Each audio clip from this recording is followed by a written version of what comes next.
지금 QLD, TQQQ 누르는 손이 근질근질하시면 그 욕망부터 부자들이 써먹는 구조로 바꿔야 합니다. 한국에서 부자 된 사람들, 결국은 사업이든 투자든 딱 한 번이라도 자기 돈이 스스로 불어나는 엔진을 만들었습니다. 월급만으로는 속도가 안 나서 월급은 연료로 쓰고 자산을 엔진으로 씁니다. 그 엔진을 개인 투자자가 가장 빨리 흉내내는 방식이 나스닥 100 같은 생산성 엔진의 레버리지를 얻는 겁니다. 그래서 QLD와 TQQQ가 사람 마음을 흔듭니다. 하지만 여기서 90%는 반대로 갑니다. 부자들이 쓰는 건 엔진이 아니라 엔진을 망가지지 않게 하는 운전법입니다. 현실을 하나만 직시하셔야 합니다. 한국에서 진짜 돈이 되는 자산은 결국 시간이 지나면 희소성이 생기는 곳에 붙습니다. 좋은 입지의 부동산, 생산성이 커지는 기업의 지분, 그리고 유동성입니다. 그리고 부자들은 유동성을 절대 다 버리지 않습니다. 기회는 현금 있는 사람에게만 보이기 때문입니다. 우리는 보통 반대로 합니다. 월급 받을 때마다 돈이 들어오면 마음이 편해져서 편해지려고 소비하고 나면 불안해져서 또 한 방을 찾습니다. 그 한 방이 코인 선물일 수도 있고 단타일 수도 있고 대출 풀매수일 수도 있습니다. 부자들은 그걸 안 합니다. 왜냐면 부자가 되는 과정에서 가장 중요한 건 수익률이 아니라 생존율이기 때문입니다. 여기서 한국 부자들의 공통 패턴을 아주 단순하게 정리해 보겠습니다. 첫째, 시드머니를 모으는 방식이 다릅니다. 월급을 모아서 부자가 된 게 아니라 월급으로 버티면서 시드를 만들고 시드가 커진 뒤에는 투자 수익이 시드를 더 키우게 만들었습니다. 둘째, 자산이 커질수록 안정적으로 변합니다. 처음에는 공격적으로 벌어야 하니 사업이나 투자로 성장을 만들고 어느 순간부터는 지키는 구조로 바꿉니다. 셋째, 한 방이 아니라 반복 가능한 습관으로 갑니다. 손실을 작게, 이익을 길게, 이걸 수십 번 반복합니다. 넷째, 공부를 안 한 게 아니라 본인에게 필요한 것만 집요하게 공부합니다. 부동산이면 입지와 수요, 금융이면 구조와 리스크, 사업이면 고객과 마진, 이런 식입니다. 그럼 직장인은 뭘 해야 하냐? 여기서부터가 핵심입니다. 사업이 어렵고 부업이 자신 없고 투자도 무섭고 대출도 싫다. 이 상태면 결과는 하나로 고정됩니다. 부자가 될 확률이 급격히 낮아집니다. 왜냐면 부는 리스크를 0으로 만들고 생기는 게 아니라 통제 가능한 리스크를 감수하면서 생기기 때문입니다. 다만 통제 가능한 리스크라는 말이 중요합니다. 통제 불가능한 리스크, 예를 들면 전재산 올인, 신용 풀매수, 손절없는 단타, 이런 건 부자들이 제일 싫어합니다. 그건 투자가 아니라 도박이기 때문입니다. 여기서 QLD, TQQQ를 부자의 운전법으로 바꾸는 프레임을 드리겠습니다. QLD는 나스닥 100을 2배로 추종하고 TQQQ는 3배로 추종합니다. 그러니 수익이 빠를 수 있습니다. 동시에 하락도 빠릅니다. 문제는 하락 자체가 아닙니다. 하락을 견디는 동안 당신의 현금 흐름과 멘탈이 먼저 무너지는 게 문제입니다. 그래서 구조가 필요합니다. 부자들은 구조를 이렇게 만듭니다. 하나, 돈이 들어오는 길을 최소 2개로 만듭니다. 월급 하나로는 부족하니까 성과급이든 부업이든 배당이든 임대든 아무거나 하나 더 붙입니다. 둘, 돈이 나가는 길을 자동으로 막습니다. 의지로 안 합니다. 자동이체, 통장 분리, 카드 제한, 소비 상한, 이런 시스템으로 막습니다. 셋, 투자에서 제일 중요한 결정을 미리 해둡니다. 언제 살지, 언제 더 살지, 언제 줄일지, 얼마를 들고 갈지, 이걸 평온할 때 결정해둡니다. 넷, 올인 대신 비중으로 움직입니다. 부자들은 한 종목에 인생을 맡기지 않습니다. 대신 비중으로 베팅합니다. 다섯, 기회가 올 때 쓸 현금을 남깁니다. 이게 진짜 차이입니다. 이제 직장인 버전으로 완전 실전 프레임을 짜보겠습니다. 목표는 부자처럼 보이는 게 아니라 부자가 되는 확률을 올리는 겁니다. 첫째, 5억이든 10억이든 시드의 첫 관문은 투자 기술이 아니라 저축률입니다. 매달 얼마를 모을 수 있느냐가 아니라 매달 얼마를 남길 수 있느냐가 시작입니다. 여기서 많은 분들이 착각합니다. 절약을 하면 삶이 불행해질 것 같다고 생각합니다. 그런데 절약이 아니라 새는 구멍을 막는 겁니다. 부자들은 안 쓰는 게 아니라 안 세게 합니다. 보험료 과다, 구독 과다, 차 할부, 의미 없는 쇼핑, 이런 구멍을 막는 순간 투자금이 생깁니다. 둘째, 시드는 모으는 속도보다 잃지 않는 속도가 더 중요합니다. 처음 1억 만들 때 한 번 크게 잃으면 2년이 날아갑니다. 그 2년은 돈만 날아가는 게 아니라 의지가 같이 날아갑니다.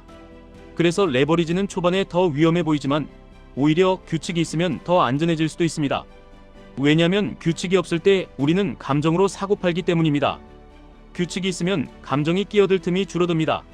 셋째, QLD와 TQQQ는 종목이 아니라 역할로 봐야 합니다. QLD는 장기 엔진, TQQQ는 가속 페달입니다. 가속 페달만 밟으면 미끄러집니다. 엔진만 있으면 늦습니다. 그래서 둘을 같이 쓰되 규칙을 다르게 써야 합니다. 제가 권하는 기본 구조는 이렇습니다. QLD를 기본으로 깔고 TQQQ는 조건부로만 늘립니다. 조건이란 건 간단합니다. 시장이 뜨거울 때가 아니라 시장이 차갑고 당신이 겁날 때입니다. 그때가 레버리지의 기대값이 좋아지는 구간입니다. 반대로 당신이 확신이 넘치고 주변이 다 돈 번다고 떠들고 계좌가 매일 플러스가 나면 그때는 TQQQ를 늘리는 시기가 아니라 줄이는 시기일 가능성이 큽니다. 부자들은 흥분할 때는 줄이고 공포일 때는 늘립니다. 우리는 그 반대입니다. 그럼 매수 규칙을 어떻게 만드느냐? 아주 현실적으로 갑니다. 첫 번째 매수는 무조건 분할입니다. 한 번에 다 들어가는 순간 다음 선택은 두 가지뿐입니다. 추가 하락에서 공포 매도 혹은 물타기 올인. 둘 다 계좌를 흔듭니다. 분할이면 선택지가 생깁니다. 하락하면 더 살 수 있고 반등하면 추격 매수를 안 할 수 있습니다. 두 번째, 레버리지는 가격이 아니라 구간으로 접근하셔야 합니다. 예를 들면 큰 하락 이후, 횡보 이후 다시 추세가 살아날 때 이 구간을 노리는 겁니다. 그 구간에서 QLD로 기본을 사고 더 하락하면 TQQQ를 조금씩 얹습니다. 이때 중요한 건 비중입니다. 당신이 잠 못 자는 비중이면 이미 실패입니다. 부자들은 투자로 잠을 삽니다. 우리는 투자 때문에 잠을 못 잡니다. 그 차이가 복리를 갈라놓습니다. 세 번째, 매도 규칙이 없으면 매수 규칙도 의미가 없습니다. TQQQ는 특히 그렇습니다. 왜냐면 상승장에서 너무 달콤해서 어느 순간 원칙이 무너집니다. 그래서 목표를 하나만 잡으세요. 정고점 근처에서 일부를 줄입니다. 그 일부를 QLD로 옮기거나 현금으로 남깁니다. 이게 부자들의 방식입니다. 이익을 확정하는 순간 당신의 미래 매수 기회가 생깁니다. 반대로 끝까지 들고 가면 한 번의 큰 하락이 모든 수익을 가져갑니다. 네 번째, 리밸런싱을 감정이 아니라 일정으로 하세요. 5월 1회 혹은 분기 1회 딱 그날만 비중을 맞추세요. 나머지 날은 시장을 덜 보셔야 합니다. 부자들은 시장을 안 보는 게 아니라 볼 때와 안 볼 때를 나눕니다. 하루 종일 차트를 보는 건 투자자가 아니라 중독자입니다. 다섯 번째, 투자 지식은 많이 아는 게 아니라 반복 가능한 걸 아는 겁니다. 나스닥백이 왜 장기적으로 강했는지, 그 안에 어떤 기업들이 있고 그 기업들이 어떤 방식으로 현금을 벌어들이는지 이 정도만 이해하셔도 충분합니다. 나머지는 소음입니다. 뉴스는 당신을 부자로 만들지 않습니다. 규칙이 당신을 부자로 만듭니다. 이쯤에서 많은 분들이 마음속으로 이런 말을 하십니다. 레버리지는 무조건 위험한 거 아닌가요? 맞습니다. 규칙 없이 하면 위험합니다. 하지만 규칙 없이 하는 장기 투자도 위험합니다. 왜냐하면 사람은 시장이 무섭게 빠지면 원칙이 무너지기 때문입니다. 레버리지는 그 심리를 더 빨리 드러나게 합니다. 그래서 레버리지는 사람을 망치기도 하고 사람을 단단하게 만들기도 합니다. 결국 승부는 상품이 아니라 당신의 운영법입니다. 또 이런 질문이 나옵니다. 그럼 저는 QLD만 하면 되나요? 정답은 당신의 성향과 현금 흐름에 달렸습니다. 현금 흐름이 안정적이고 투자 기간이 길고 하락을 견딜 자신이 있다면 QLD 중심이 훨씬 쉽습니다. TQQQ는 거기에 선택적으로 얻는 게 좋습니다. 반대로 빨리 가고 싶은 마음이 너무 크면 TQQQ 비중이 과해지고 결국 시장이 한 번만 흔들어도 원칙이 무너질 확률이 큽니다. 부자들은 빨리 가는 사람보다 끝까지 가는 사람이 더 많습니다. 그리고 이런 질문도 많습니다. 시드가 작으면 의미가 있나요? 의미 있습니다. 처음에는 금액이 아니라 습관이 복리로 불어납니다. 매달 투자하는 습관, 규칙대로 리밸런싱하는 습관, 공포에서 분할 매수하는 습관, 이 습관이 커지면 돈이 따라옵니다. 반대로 돈이 커졌는데 습관이 없으면 큰 돈이 큰 실수를 부릅니다. 또 하나, 한국 부자들은 부동산을 하나로 몰아간다는데 그럼 주식은 의미 없나요? 의미 있습니다. 부동산은 거주와 안정의 축이고 금융자산은 기회와 유동성의 축입니다. 부자들이 금융자산을 들고 있는 이유는 단순합니다. 언제든 기회를 잡기 위해서입니다. 당신이 QLD와 TQQQ를 하는 이유도 같아야 합니다. 한 방이 아니라 기회를 잡는 구조.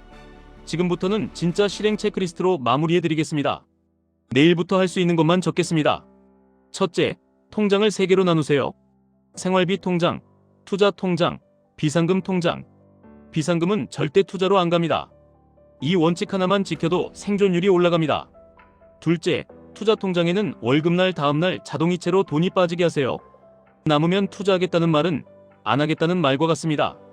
셋째, QLD는 기본 적립으로 가져가세요. 매달 정해진 날 같은 금액. 이건 당신의 장기 엔진입니다. 넷째, TQQQ는 조건부로만 쓰세요.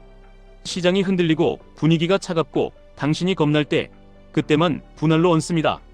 그리고 반대로 시장이 과열되고 당신이 자신감이 넘칠 때 그때는 일부를 줄이세요.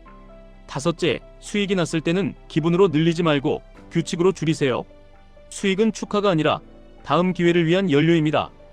여섯째, 매달 한 번만 점검하세요.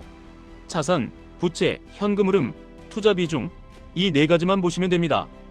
뉴스보다 이것이 당신의 인생을 바꿉니다. 마지막으로 한 문장만 더 드리겠습니다. 한국의 부자들이 부자가 된 이유는 정보가 많아서가 아닙니다. 그들은 자기 돈이 커지는 구조를 만들고 그 구조를 수십 년 유지했습니다. 당신이 QLD와 TQQQ를 잡는 순간부터도 가능합니다. 다만 한 번에 인생을 바꾸려 하지 마시고 구조로 인생을 바꾸십시오. 지금까지 1분 투자 하이젠버그였습니다.